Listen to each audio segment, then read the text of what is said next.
Good day guys, how are you? Құрметті достар, сіздермен бүгін біз 9-шы беттегі 3-ші тапсырманы талқылайтын боламыз.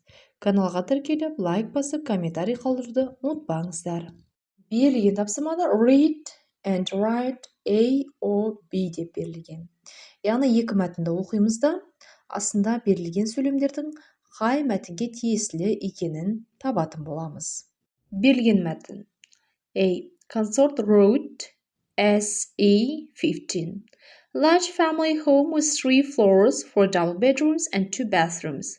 Garage, garden, spacious living room with fireplace and large modern kitchen.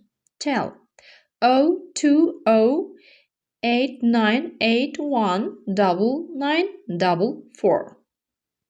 Берілген мәтін аудармасы консорт жолы SE15 адресі.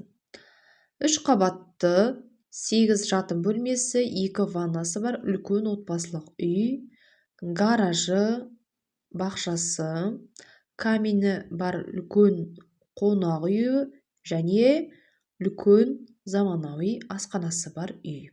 B мәтіні. Allen Park SE21. Small flat close to city center. Kitchen area with cooker and fridge. Small garden near to train station. Tell 02076597218. Мәтіндердегі tell дегеніміз бұл телефон деген сөз. Және біз 0-ды O деп айтамыз, 0 деп айтпаймыз, O. Екінші мәтін аудармасы Allen Park SE21. Кішкентай қала орталығына жақын пәтер, асхана аумағында плита және мұздатқыш бар. Кішкентай бақшасы бар және теміржол вокзалына жақын. Тапсырма қарай көшіп, біріншісінде It's great for a family, отбасыға үлкен болады. Әрине бұл әлбетте A нұсқасындағы мәтін. It's near to the shops, магазиндерге, дүкендерге жақын, әлбетте бұл B нұсқасы. It's near to a train station, теміржол вокзалына жақын, B нұсқасы. It has got 8 rooms, 8 бөлмесі бар, әлбетте бұл біздегі A нұсқасы.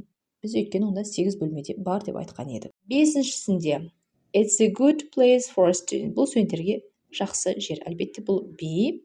The last one, соңғысы It has got a place for a car. Бұл жерде көлікке, машинаға орын бар. Әлбетте бұл A нұсқасы.